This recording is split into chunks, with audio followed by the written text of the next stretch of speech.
The ocean is a place that laughs at human arrogance.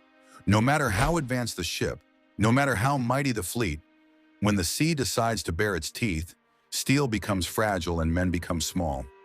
On one dark and brutal night, the United States Navy learned this truth all over again, as one of its ships found itself trapped in monster waves so high, so merciless, that escape was not an option.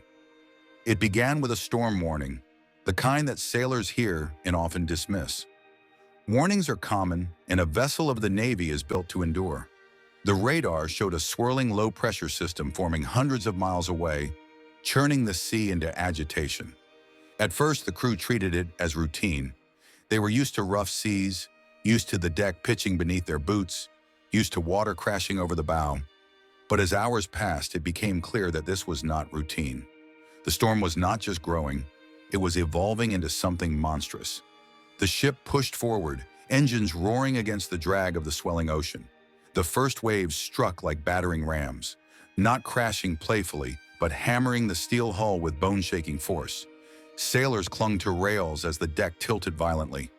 Plates rattled in the galley. The sound of the wind outside rose to a howl, a banshee scream that slipped through the narrowest seams. The ocean was not just restless, it was enraged. By nightfall, visibility was gone. The horizon, once a line that marked safety and orientation, had dissolved into blackness. The ship's bow plunged into walls of water so high they looked like moving cliffs. The sea became a shifting mountain range, each peak higher than the last, each valley threatening to swallow the ship whole. One sailor later described it as being inside the lungs of a giant. Every rise and fall, a breath that could crush them without effort. Inside the control room, the captain stood rigid, eyes fixed on instruments that seemed almost mocking in their calm precision. Numbers and gauges told him the tilt, the roll, the wind speed, but they could not capture the raw terror outside. Orders barked through the ship, voices straining against the roar of the storm. Doors slammed shut, watertight seals locked, equipment strapped down. But no amount of preparation could erase the fear creeping into the hearts of seasoned men. The monster waves revealed themselves in flashes. When lightning ripped across the sky, for an instant the ocean was lit in blinding white. And there it was, a wall of water higher than the ship itself, curling and collapsing forward like a predator ready to strike. The bow lifted as though dragged upward by invisible hands, tilting the ship almost vertical. Men stumbled, gravity betrayed them. Then the bow slammed down, smashing into the trough with an explosion of foam.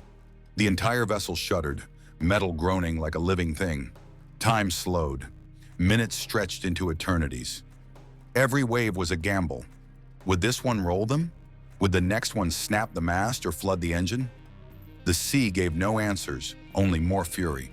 The crew could hear the sound of the hull straining, the steel bending under pressure it was never meant to endure.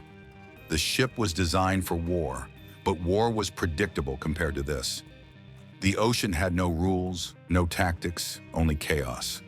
One sailor strapped into his bunk below deck swore he could feel the walls flex with each impact. Another, assigned to the engine room, described the roar of the turbines fighting against water resistance as if the very heart of the ship was screaming. Above, on the bridge, officers gripped railings so hard their knuckles went white. Every tilt risked a roll, every crash risked a breach. Then came the rogue wave. Among sailors, it is a legend whispered about. A nightmare thought to be rare, but always possible. It rose out of the dark like a liquid skyscraper, easily twice the size of the waves before it. For a moment it seemed frozen, towering, a wall of black water blotting out the sky. Then it fell. The impact was indescribable.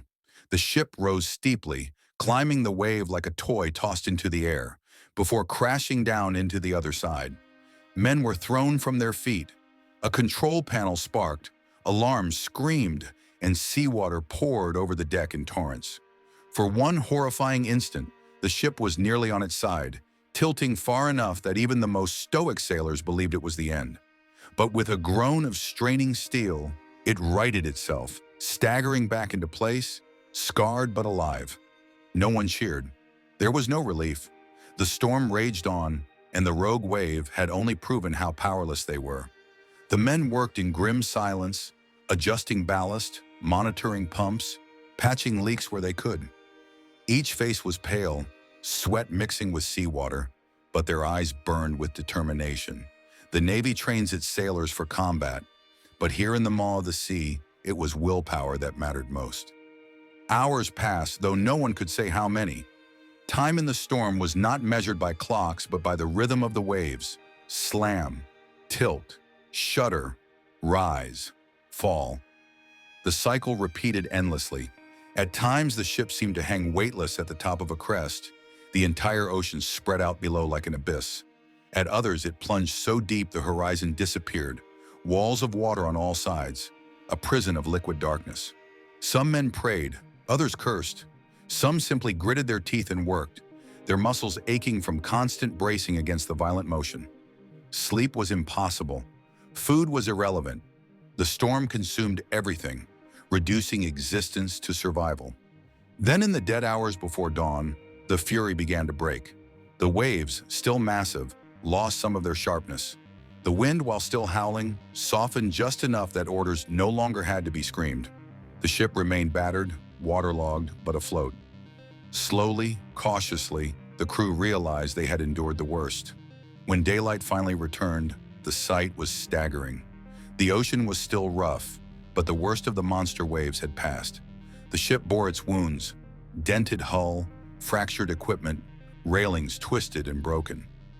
Yet it was still there, stubbornly afloat, proof of the resilience of both machine and man. The crew stumbled out onto the deck, staring at the gray horizon with hollow eyes. No one spoke of triumph. They had not defeated the sea, they had simply survived its wrath. For the rest of their lives, each sailor would remember that night. The sound of waves hammering steel, the sight of walls of water blotting out the sky, the helpless tilt of the ship under the weight of the storm. It was a reminder written in salt and fear. The ocean is older, stronger, and far less forgiving than any enemy. The Navy logs would record the event in sterile terms. Storm, high seas, ship endured. But the men who were there knew the truth. They had looked into the mouth of a monster, a force that cared nothing for their rank or training, and they had walked away only because the ocean allowed it. The lesson was brutal but unforgettable. Technology may give mankind power, but against nature, there is only endurance. Long after the ship returned to port, sailors would wake in the night with the memory of it. The weightless moment atop the rogue wave, the thunderous crash into the trough, the sensation of being a heartbeat away from death.